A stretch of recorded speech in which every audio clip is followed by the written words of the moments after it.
दोस्तों, स्वागत है आपका आपके अपने YouTube चैनल कैरियर मेकर्स। आज हम बात करेंगे SSC GD previous year series के 35वें मैथ के पेपर की, जो लिया गया था दिनांक 25 जनवरी को 2:30 से 3:30 के बीच में।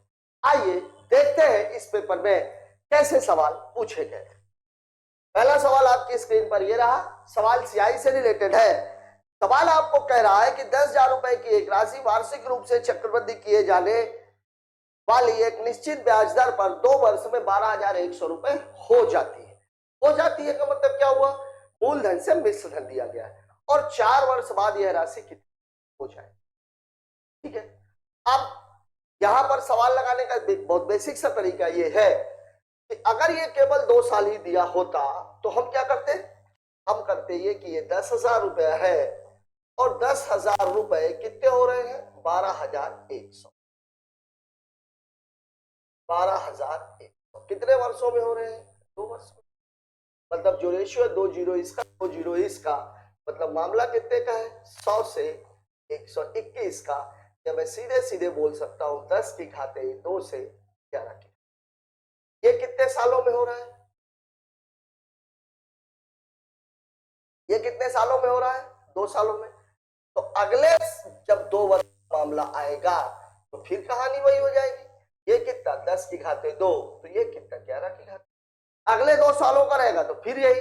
यहाँ पीछे की ओर अगर हम जाते, मूलधन नहीं दिया होता, बोल देता 2 वर्ष में इतनी हो रही है, 4 वर्ष में इतनी हो रही है, तो मूलधन कितना था, तब भी कहानी यही रहेगी। ठीक है, क्योंकि अगर समय समान है तो मूलधन और मिश्र धन का जो अनुपात है वो बराबर रहना, समय समान है। अब मान लीजिए अगर 1 वर्ष बोल देता तो क्या होता? अगर मान लीजिए ये 4 वर्ष न पूछ करके 3 वर्ष का पूछ लिया होता तो मामला 10 से 11 हो जाता, या 5 वर्ष का पूछ लिया होता तो 10 की घाते 3 से 11 की हो जाता। सवाल में है कुछ नहीं, केवल और केवल मैंने आप लोगों को ये बात बताई है कि जो घात है वो किसकी रहती है? ठीक है, ये भी दे सकता था, यहाँ 1 साल का दे देता 10 से 11 और फिर 3 साल का पूछ लिया होता।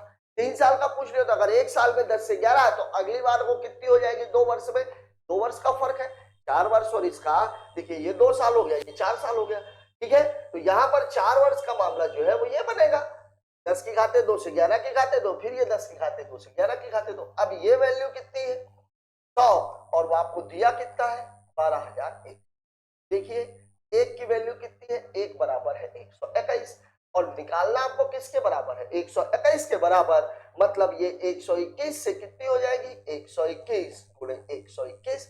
अब अगर आप इसको हल करते हैं तो आपको स्क्वायर करने का तरीका तो पता ही है। 21 21 441, 4 हाजिर में 121 में 21 जोड़ेंगे 142, 4 इसमें जुड़ जाएगा, उत्तर हो जाएगा 14,641 रुपए, और ये दिया गया है ऑप्शन नंबर 2। यहां ये बात आपको ध्यान में रखनी चाहिए कि जो वर्ष होता है वही घात बन जाता है। ठीक है, बात कर लेते हैं अगले सवाल की।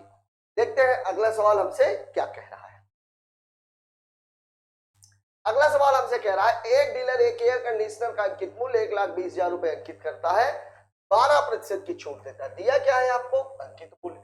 छूट अगर ये 12 की दे रहा है, मतलब जो विक्रय मूल्य है, मतलब इसका ये हुआ कि जो अंकित मूल्य है वो अगर 100% है तो जो विक्रय मूल्य है वो कितना है? अब देखिए 100% की वैल्यू आपको कितनी दी गई है? 1,20,000 रुपया। मतलब आपसे सीधा सीधा आपसे ये पूछा जा रहा है कि 1,20,000 का 88%, और परसेंट का मतलब होता है डबल जीरो, 1 2 1 2 12 अट्ठे 96, 12 अट्ठे 96 और 9 105 और 1 जीरो 1,20,000 का, सॉरी जीरो 2 जीरो, मतलब 1,05,600 रुपए उसका विक्रय मूल्य होगा, और ये दिया गया है आपको ऑप्शन नंबर 2। ठीक है, बात कर लेते हैं अगले सवाल की। अगला सवाल हमसे क्या कह रहा है? 200 से 350 तक की कीमतों पर खरीदी गई मतलब बात हो रही है क्रय मूल्य की, और फिक्स नहीं दिया गया है। 200 से 350 तक पुस्तकों को 300 से 450 तक की कीमतों पर बेचा जा रहा है। मतलब खरीदा गया है 200 से 350 रुपए के बीच में, बेचा जा रहा है 300 से 450 रुपए के बीच में। ठीक है, अब आपको बोला है 8 पुस्तकों को बेचने पर अधिकतम संभावित लाभ, अधिकतम। देखिए यहाँ दो चीजें आपसे पूछी जा सकती है, न्यूनतम। अधिकतम लाभ कब होता है? जब क्रय मूल्य कम से कम हो और विक्रय मूल्य ज्यादा से ज्यादा हो। देखिए अधिकतम लाभ का मतलब यह हुआ, अधिकतम लाभ, अधिकतम लाभ आपको कब होगा? क्रय मूल्य क्या हो? क्रय मूल्य होना चाहिए कम से, और जो विक्रय मूल्य है, जो विक्रय मूल्य है वो विक्रय मूल्य क्या होना चाहिए? अधिक से अधिक। तो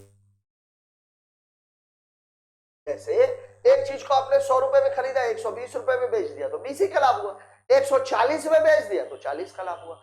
मतलब विक्रय मूल्य जितना बढ़ता जाता है लाभ भी उतना ही बढ़ता चला जाता है। अब अधिकतम लाभ का मतलब होता है क्रय मूल्य कम से कम। क्रय मूल्य इस रेंज में है तो यहां पर आप क्रय मूल्य को कितना लेंगे? यहां पर जो आपका क्रय मूल्य हो जाएगा, क्रय मूल्य हो जाएगा कितना?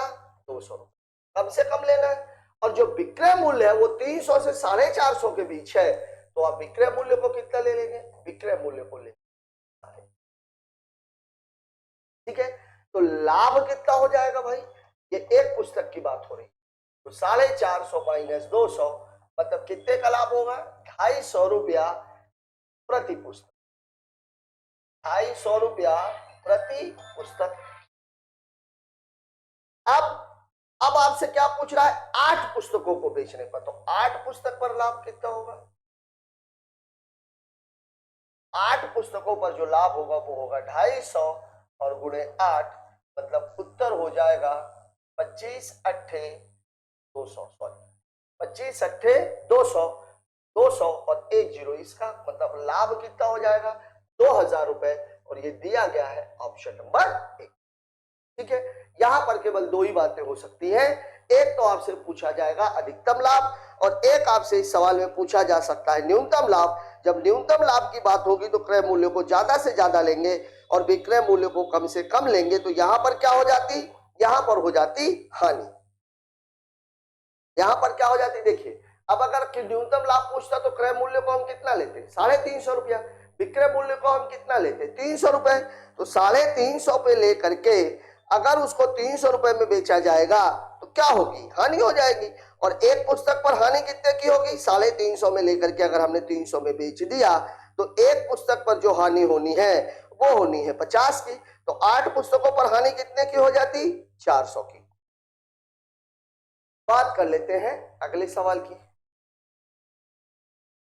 अगला सवाल हमसे बोला मिट्टी के तेल और पेट्रोल से बने 65 लीटर मिश्रण में मिट्टी के तेल और पेट्रोल का अनुपात 3:2 है, ठीक है। इस अनुपात को 4:5 करने के लिए दिए गए मिश्रण में कितने लीटर पेट्रोल मिलाना चाहिए? क्या मिलाना है हमें? पेट्रोल। अगर आप पेट्रोल मिला रहे हो इसका मतलब यह है कि मिट्टी के तेल की मात्रा पहले के मिश्रण में और बाद के मिश्रण में समान। चेंज क्या हो रहा है? उसका केवल अनुपात। अब यहां देखिए अगर मैं बात करूं, ये हो गया मिट्टी तेल और ये हो गया पेट्रोल। अब देखिए मिट्टी तेल कितना है? मिट्टी का तेल है 3, ये कितना है 2, टोटल कितना है 65। तो अब इसका टोटल कितना हो जाएगा? 5 और 5 बराबर 65 मतलब 1 बराबर कितना? 13। मतलब इसमें मिट्टी का तेल कितना है? 3 गुणे 13 बराबर 19। अब ये मैं मिट्टी का तेल ही क्यों निकाल रहा हूं? मिट्टी का तेल मैं इसलिए निकाल रहा हूं क्योंकि मिट्टी के तेल की मात्रा नहीं बदल रही है ना। तो पहले में मिला क्या रहे हो आप? पेट्रोल। तो अब ये कितना है? 4, तो ये कितना है? 5। अब यहां पर आप देखिए अगर मुझे 4 की वैल्यू कितनी है? 39। वैल्यू मुझे किसकी निकालनी है? 5 की। मतलब 4 बराबर कितना है? 39 लीटर। तो 5 बराबर कितना हो जाएगा? 39/4, ये तो होगा। अब अगर आप इसको हल करेंगे तो 4 नहीं है, सॉरी 5 नमा 45 और 5 जाए 15 और 4 19/4। तो 4 चौके 16, 4 अठे 32, 3 4 सते 4 पंचे, ये हो जाएगा 48.75। ये कितना हो जाएगा? 48.75। और यहां पहले ये था कितना? 2 गुणे 13 मतलब ये था कितना 26, अब कितना हो गया है 48.5। ठीक है, अब आप इन्हीं दोनों को घटा दीजिए। पहले पेट्रोल की मात्रा कितनी थी 26 थी, मिला देने के बाद कितनी हो गई है 48.5, मतलब मिलाया गया कितना है, मिलाया गया है 48.75 माइनस 26, मतलब उत्तर हो जाएगा 22.75 लीटर, और ये दिया गया है आपको ऑप्शन नंबर 2। यहां ये बात याद रखनी है कि जिसको मिलाया जा रहा है, ठीक है, उसके साथ कोई छेड़खानी नहीं करनी। हमें देखना ये जो मिलाया जा रहा है उसके अलावा दूसरा क्या है, तो पेट्रोल के अलावा दूसरा था हमारा मिट्टी का तेल, और मिट्टी के तेल की जो क्वांटिटी थी, जो मात्रा थी, वो थी 39 लीटर पहले मिश्रण में भी थी, 39 लीटर दूसरे मिश्रण में भी। ये मिट्टी तेल 39 पहले में भी थी, 39 बाद में भी थी, लेकिन रेशियो यहाँ 4 हो गया, तो 4 की वैल्यू 39 है, तो 5 की वैल्यू कितनी है 48.75। पहले पेट्रोल था कितना 26, और अब कितना हो गया 48.75, मतलब उसमें टोटल मिलाया कितना गया है 22.75 लीटर। बात करते हैं अगले सवाल की। एक संख्या a 18 से विभाज्य है, एक अन्य संख्या b 12 से विभाज्य है, तो a square minus B square किससे विभाज्य होगा। देखिए, अब संख्या ना तो आपको a दी गई है ना तो आपको b दी, ठीक है। एक संख्या a 18 से विभाज्य है, b 12 से विभाज्य है, तो a और b दोनों किससे विभाज्य होंगे, a और b विभाज्य होंगी किससे 18 और 12 के एचसीएफ, और 18-12 का एचसीएफ कितना हो जाएगा, 18 और 12 का एचसीएफ कितना हो जाएगा 6। अब देखिए आपसे ए स्क्वायर माइनस बी स्क्वायर पूछ रहा है, तो ए स्क्वायर माइनस बी स्क्वायर बराबर होता है ए प्लस बी और ए माइनस। अब अगर दोनों ही संख्याएं 6 से विभाज्य है, तो दोनों का योग भी किससे विभाजित होगा 6 से, दोनों का अंतर भी किससे विभाजित होगा 6 से, दोनों का गुणन है, मतलब ये जो पूरी संख्या है ये किससे विभाजित हो जाएगी 36 से, और ये दिया हुआ है आपको ऑप्शन नंबर 2। यहां मैं आप लोगों को पहले भी ये चीज बता चुका हूं, देखिए कि फर्स्ट संख्या एंड सेकंड नंबर दोनों का जो योग है ये होता है HCF गुणे A प्लस, और first number minus second number बराबर होता है HCF गुणे A माइनस। अब देख लीजिए a plus B A minus B, ये यही हमने मान लिया a और b का। अब देखिए इन दोनों का HCF कितना है 6 है, ये भी 6 से कटेगी, ये भी 6 से कटेगी, मतलब पूरी संख्या किससे कट जाएगी 36। बात कर लेते हैं अगले सवाल की। अगला सवाल बोल रहा है एक कार चालक को एक निश्चित दूरी तय करने में लगने वाले समय में 40% निश्चित दूरी, या ध्यान दीजिएगा बात किसकी हो रही है निश्चित दूरी, और जब दूरी समान होती है तो चाल और समय का अनुपात क्या हो जाता है एक दूसरे का अपोजिट। अब यहाँ पे बोल रहा है अपने कार की चाल में कितने प्रतिशत की वृद्धि करनी चाहिए, मतलब यहाँ पर समस्या क्या है, जो मेन चीज है वो है क्या दूरी। अब आपको क्या बोला समय 40% कम, अभी बात हो रही है समय की मतलब टाइम की। क्या बोल रहा है ये एक निश्चित दूरी तक लगने वाले समय को 40% कम करने के लिए, मतलब टाइम पहले लग रहा था 100, तो 40 कम करेगा, मतलब अब कितना लगेगा 60, मतलब इसका जो रेशियो है ये कितना है 5 और 3 का। तो अब जो स्पीड है पहले अगर 3 थी तो अब उसको कितना करना पड़ेगा 5, चाल हो गई, ठीक है। कितनी बढ़ानी पड़ रही है उसको 2 की वृद्धि करनी पड़ रही है, 3 में 2 जोड़ेंगे तभी तो 5 आएगा। तो अगर मैं इसका वृद्धि प्रतिशत निकालूं, वृद्धि प्रतिशत 2 बढ़ानी पड़ रही है किससे 3 से, 2/3 गुणे 100, और 2/3 का मान आप सबको पता है कितना होता है 66 सही 2/3%, और ये दिया गया है आपको ऑप्शन नंबर 1, ठीक है। मैं आपको बार बार ये बात बोल रहा हूं टाइम डिस्टेंस और स्पीड के जितने भी सवाल हैं उसमें से 3/4 सवाल केवल और केवल 2 ही जगह से पूछे जाते हैं, या तो दूरी समान होगी और या तो समय समान, ठीक है। बात कर लेते हैं अगले सवाल की। अगला क्वेश्चन हमसे बोला, एक व्यक्ति जो दौड़ने का अभ्यास करता है दूरी के पहले आधे हिस्से को 4 किलोमीटर, शेष आधी दूरी को 6 किलोमीटर की चाल से तय करता है, औसत चाल क्या है? अब देख लीजिए, औसत चाल पूछ लिया, औसत चाल पूछ लिया, तो औसत चाल के लिए मैंने आपको क्या बताया था कि अगर आने और जाने का मामला हो, क्या होना चाहिए? 2ab upon a plus. ये कब है? जब आने और जाने की दूरी समान हो, आने व जाने की दूरी समान हो, दूरी समान हो, दूरी समान हो। अब यहां देख लीजिए, यहां क्या बोल रहा है? आधा हिस्सा, और यहां भी क्या बोल रहा है? आधा हिस्सा। अब दूरी 50 किलोमीटर भी हो तो 25-25 हो जाएगा, दोनों की बराबर होगी। 60 होगी तो 30-30 हो जाएगा, 90 होगी तो 45-45 हो जाएगा। मतलब हर हालत में दूरी क्या है? समान है। और दूरी समान है तो फॉर्मूला ये है, ए की वैल्यू कितनी है? 4, बी की वैल्यू कितनी है? 6, और नीचे कितना हो जाएगा? 4-6, 4 दूनी 8, 6 48, 48/10, मतलब उत्तर हो जाएगा 4.8 किलोमीटर पर आवर। और यही आपके सवाल का क्या है? जवाब है। ठीक है, बात करते हैं अगले सवाल की। अगला सवाल हमसे क्या कह रहा है? एक बेलन की त्रिज्या और ऊंचाई 51 और 2.5 है, 91 और 2.5 है। बेलन का वक्र पृष्ठ का क्षेत्रफल कुल पृष्ठ का क्षेत्रफल का y बराबर 22/7 लेना। ठीक है, अब आपको दोनों चीजें दी गई हैं, त्रिज्या दी गई है, ये क्या दिया गया है? r, और ये क्या दिया गया है? h।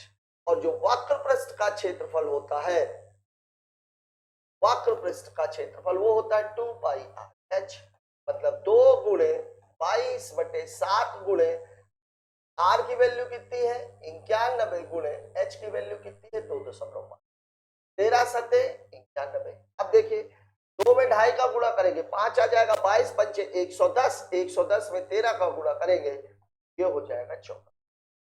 ठीक है, मीटर में दिया हुआ है इसलिए। ठीक है, अब देखिए 1430 केवल इसमें है, केवल इसमें है, मतलब उत्तर तो यही वाला होगा। अब आपको दूसरा निकालने की आवश्यकता है क्या? नहीं है, फिर भी हम निकाल देते हैं। निकाल इसलिए देते हैं ताकि आप लोगों को थोड़ा सा रिवीजन हो जाए। और संपूर्ण पृष्ठ का क्षेत्रफल कितना होता है? 2πr/h, और कितना है ये? 2 गुणे 22/7 गुणे r कितना है? 91, और 91 प्लस 2.5। अब ये देखिए, ये किससे कट गया? 13 से। अब ये कितना हो जाएगा? 2 गुणे 22 गुणे 91 और 2 93.5। अब इसका गुणा आप इसमें मार दीजिए, तो कितना हो जाएगा?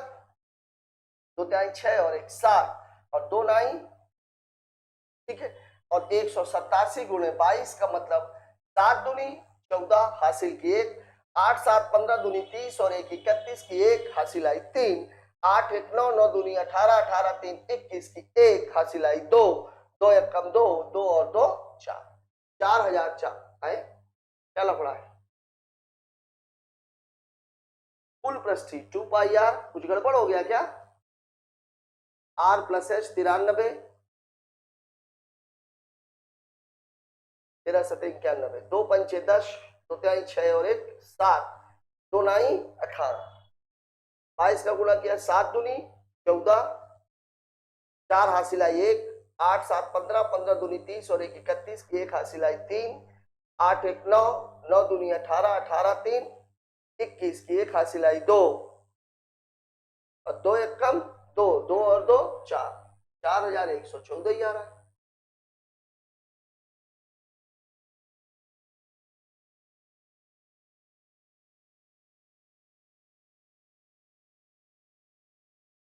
ओहो ओहो, 13 को तो हम भूल ही गए, गुणे 13 भी है, गुणे 13 कर दीजिए, 13 चौके 52, 13 कम 13 5 18, 13 एक कम 13, 13 1 14, और 13 चौके 52 और 1 53, 53,482, 53,482 उत्तर आपका ठीक है ऑलरेडी। देखते हैं अगला सवाल। अगला सवाल हमसे क्या कह रहा है?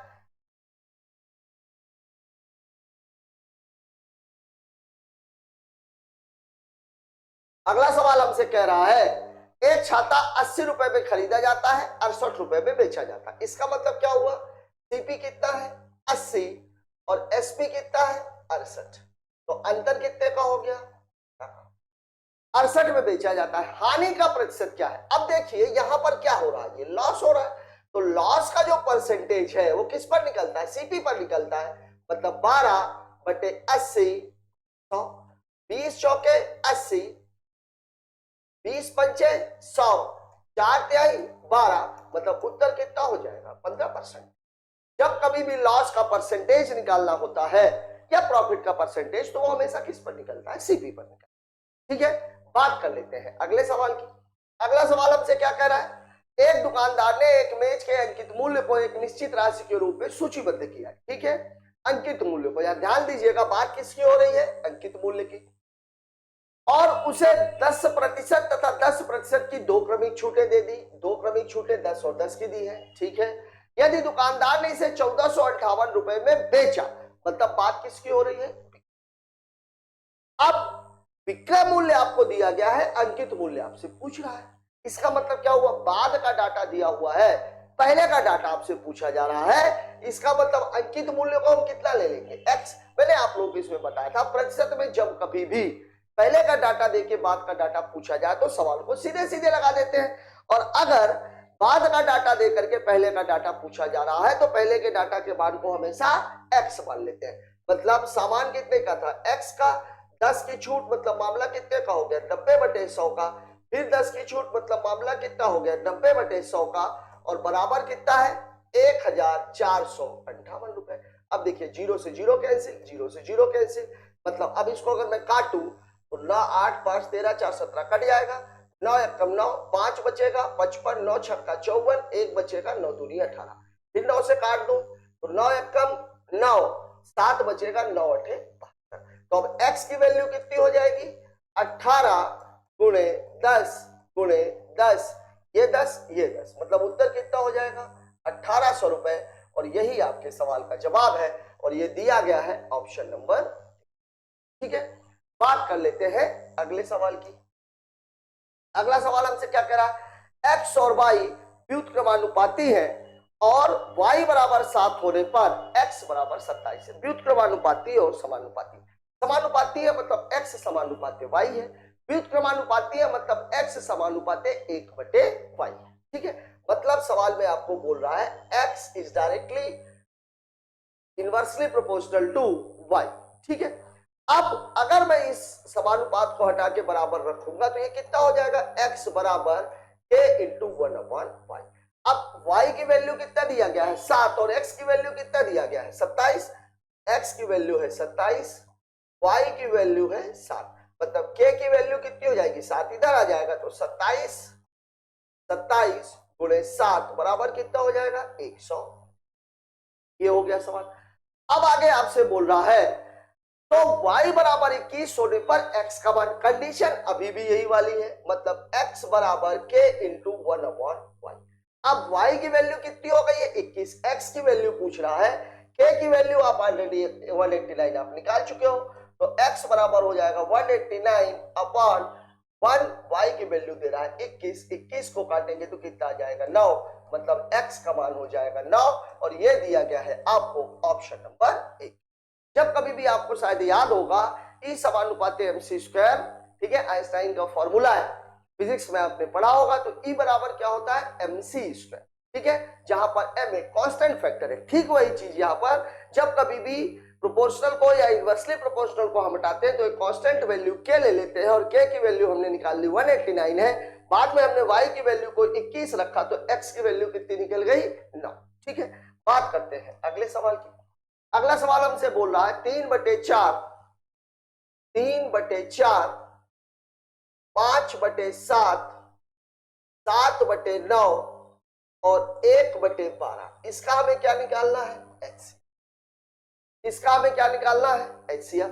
अब HCF या LCM जब कभी भी भिन्नों का निकलता है तो जो चीज निकालनी है वो अंशों की निकालनी है, और जो हरों का है वो उसका जस्ट अपोजिट है। मतलब अगर भिन्नों का एलसीएम निकालना है तो हमें क्या निकालना पड़ेगा, अंशों का एलसीएम और हरों का एचसीएफ। और अगर हमें भिन्नों का एचसीएफ निकालना है तो हमें क्या निकालना है, अंशों का एचसीएफ और हरों का एलसीएम। मतलब यहां पर क्या हो जाएगा 3 5 7 और 1 का क्या निकालना है, और 4 7 9 और 12 का हमें क्या निकालना है। अब आप देखिए 3 5 7 ये सब क्या है, प्राइम नंबर्स है, और एक तो आ ही गया है। तो जब कभी भी मैंने आप लोगों को बताया था, जब कभी भी एचसीएफ निकालते समय किसी भी संख्या का मान अगर 1 आ जाता है तो एचसीएफ हमेशा कितना हो जाता है, 1। दूसरी बात, अगर 2 प्राइम नंबर्स है तो अब भी एचसीएफ कितना होता है, 1। फिर आपको बोला 4 7 9 12 का आपको क्या निकालना है, एलसीएम। एलसीएम में सबसे बड़ी संख्या कौन सी है, 12। 12 का मान 3 गुणे 4, 4 इसके अंदर आ गया, 7 ये ले लिया, 9 बनाने के लिए मुझे 3 की और जरूरत है, तो 12 और 21, मतलब मामला हो गया 12 गुणे 21 का, 12 एक कम 12, 12 दूनी 24 और 1 25, मतलब आपका जो एचसीएफ है वो हो जाएगा 1/252, और ये दिया गया है आपको ऑप्शन नंबर, ठीक है। तो एचसीएफ और एलसीएम में जब भिन्नों का मामला होता है तो जो निकालना होता है वो हम अंशों का निकालते हैं और उसका जस्ट अपोजिट हम हरों का निकालते हैं, ठीक है। बात कर लेते हैं अगले सवाल की। अगला सवाल हमसे क्या कह रहा है, अगला सवाल हमसे कह रहा है राहुल ने 3 वर्ष पहले 10% वार्षिक चक्रवृद्धि ब्याज दर पर एक धनराशि उधार ली थी। उस उधार ली गई धनराशि का वर्तमान मूल्य 11,979 रुपए है। कितनी धनराशि उधार ली थी, मतलब यहां पर जो आपको दिया गया है वो क्या दिया गया है, वो दिया गया है आपको मिश्र, ठीक है। इतनी धनराशि हो गई है, कितनी धनराशि उधार ली थी। अब दर कितनी आपको दी गई है, दर दी गई है 10%, और 10% का मतलब कितना हुआ, 1/10, मतलब पूरी कहानी है 10 से, ठीक है। अब आप देखिए कि यहां पर मामला कितने का है, 3 साल का, मतलब पूरी कहानी है 10 की घाते 3 से 11 की घाते, ठीक है। अब इसकी वैल्यू आपको कितनी दे दिया है, इसकी वैल्यू आपको दे दिया है 11,900, ठीक है, और ये इसका मान होता कितना है, 1। अब आप इससे इसको काट लीजिए तो देखिए 11,979 में 11 3 बार, अब काटेंगे 11 कम 11 0, 11 8 88, 11 नहीं 99, फिर 11 से काटेंगे 11 नहीं 99, 11 नहीं 99, फिर 11 से काटेंगे 11 नहीं 99, मतलब 1 की वैल्यू कितनी आ गई, 9, तो 1000 की वैल्यू कितनी हो जाएगी, 1000 गुणे 9, मतलब उत्तर कितना हो जाएगा, 9000, और यह दिया गया है आपको ऑप्शन नंबर 4। बढ़िया सवाल है, सिंपल भी सवाल है। बात कर लेते हैं अगले सवाल की।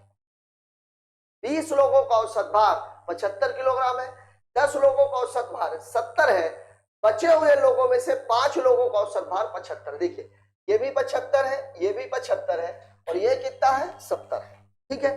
बचे लोगों का, अंत में बचे हुए 5 लोगों का औसत भार ज्ञात करें, ठीक है। अब अगर इस सवाल को हम बेसिक से लगाएंगे, कैलकुलेशन लंबा हो जाए, ठीक है। पहले मैं बेसिक से आप लोगों को बता देता हूं। देखिए 20 लोगों का औसत भार कितना है, 75, 20 लोगों का औसत भार कितना है, 75, 10 लोगों का कितना है, 70, अगले 5 लोगों का कितना है, 75, और बचे हुए 5 लोगों का मान लीजिए, ये बेसिक से सवाल। 75 दूनी 150, ये हो गया 1500, 10 में 70 का गुणा किया कितना हो गया, 700, 5 में 75 का गुणा किया कितना हो गया, 375, और प्लस कितना हो गया, 5x, मतलब 5x बराबर हो गया 7 3 10, मतलब 1500 और माइनस 1075। अब देखिए 1500 में से 1100 घटाएंगे तो कितना, 400 और 2500, मतलब x की वैल्यू हो जाएगी 425/5, मतलब उत्तर हो जाएगा 5 8 24 55 25, उत्तर हो जाएगा 85 किलो, और ये दिया गया है ऑप्शन नंबर 3, ठीक है। ये तो हो गया सवाल को बेसिक से लगा। अब यहां पर आप समझिए, इसको मैं दूसरे तरीके से थोड़ा सा आपको बता देता हूं, एवरेज का जो बेसिक तरीका। देखिए 75 से 70 हुआ, मतलब कितने की कमी आई, 5 की, कितने लोगों में, 10 लोगों, 10 पना 50, ठीक है, ये कितना हो गया, 50, मतलब 75 औसत का मतलब क्या होता है, सभी का बराबर बराबर का बंटवारा। इसको आप ऐसे सोच लीजिए 20 लोगों को मुझे 75 75 रुपए देने थे, लेकिन मैंने क्या किया, 10 लोगों को केवल 70 70 रुपए दिया, मतलब मेरे पास 5-5 रुपए बच गए। कितने लोगों के? 10 लोगों के। तो मेरे पास बचत कितने की हो गई? 50 की। अब अगले 5 लोगों का मामला कितने का? 75 से 75 का ही मामला है। मतलब यहां पर कोई चेंज नहीं है, अगले 5 लोगों को 75 ही 75 दे दे। लेकिन अभी भी मेरे पास 50 रुपए बचे हुए हैं। अब अगले 5 लोगों को मुझे ये देना है। तो देना है तो कितना कितना देना है भाई? 50/5। मतलब कितना दे दूंगा मैं उनको? +10। कितना दे दूंगा? 10 रुपया ज्यादा, मतलब 75 था, इनको 10 मैंने ज्यादा दे दिया, मतलब कितना कितना दे दिया उनको? 85 रुपए। और यही मेरा उत्तर है, 85 किलोग्राम। ठीक है, तो एक तरीका ये बेसिक वाला है, एक तरीका ये डायरेक्ट। ठीक है, बात कर लेते हैं अगले सवाल की। 15वां क्वेश्चन हमसे क्या कह रहा है? एक संख्या में 8% की वृद्धि की जाती है, फिर बढ़ी हुई संख्या में 8% की कमी की जाती है, शुद्ध वृद्धि। एक चीज मैंने आप लोगों को बताई थी, ये विक्रय मूल्य के मामले में भी ये चीज लागू होती है। अगर किसी संख्या में पहले x% की वृद्धि की जाए, फिर x% की कमी की जाए, या पहले x% की कमी की जाए, फिर x% की वृद्धि की जाए, तो हमेशा कमी होती है। और कमी कितने की होती है? x²/100%। ठीक है, ऐसे विक्रय मूल्य में भी यही चीज है।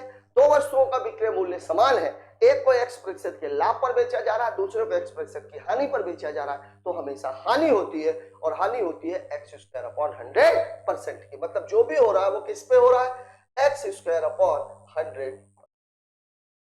ठीक है, अब देखिए x की वैल्यू यहां कितनी है? 8।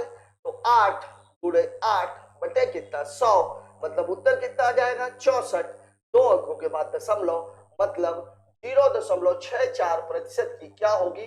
कमी होगी। और यही आपके सवाल का जवाब है, और ये दिया हुआ है ऑप्शन नंबर 4। ये दिया हुआ है ऑप्शन नंबर 4 में। बात कर लेते हैं अगले सवाल की। अगला सवाल हमसे क्या बोल रहा है? एक चोर 40 किलोमीटर प्रति घंटे की चाल से चलते हुए एक निश्चित दूरी, फिर देख लीजिएगा, निश्चित दूरी। निश्चित दूरी का मतलब क्या हुआ? दूरी समान है, और दूरी समान है तो क्या होता है? चाल और समय का अनुपात एक दूसरे का उल्टा होता है। फिर आपको बोला है कि निश्चित दूरी 5 घंटे 15 मिनट में तय कर लेती है। ठीक है, यदि पुलिस उसका पीछा करते हुए समान दूरी 50 किलोमीटर प्रति, पहले चाल कितनी है? 40, फिर चाल कितनी हो गई है? 50 किलोमीटर प्रति घंटे की चाल से तय करती है, तो पुलिस उसी दूरी को तय करने में कितना समय? ठीक है, पहली कंडीशन जो है वो क्या है? दूरी समान है। अब दूरी अगर समान है तो चाल का जो रेशियो दिया गया है, चाल कितनी है? चाल की बात हो रही है। एस कितना है? 40, और ये कितना है? 50। मतलब रेशियो कितने का है? 4 और 5 का। तो टाइम का जो रेशियो है ये कितना होना चाहिए? 5 का। और ये है आपका मामला। अब जो 40 वाला है उसको टाइम कितना लग रहा है? इसको लग रहा है 5 घंटे 15 मिनट। अब इसको अगर मैं काट दूं तो ये कितना हो जाएगा? 1 घंटे और 3 मिनट। तो 4 के लिए कितना हो जाएगा? ये 4 गुणे 1 घंटे और 3 मिनट, मतलब कितना हो जाएगा? 4 घंटे 12 मिनट। और यही इस सवाल का जवाब है, और यह दिया गया है आपको ऑप्शन नंबर।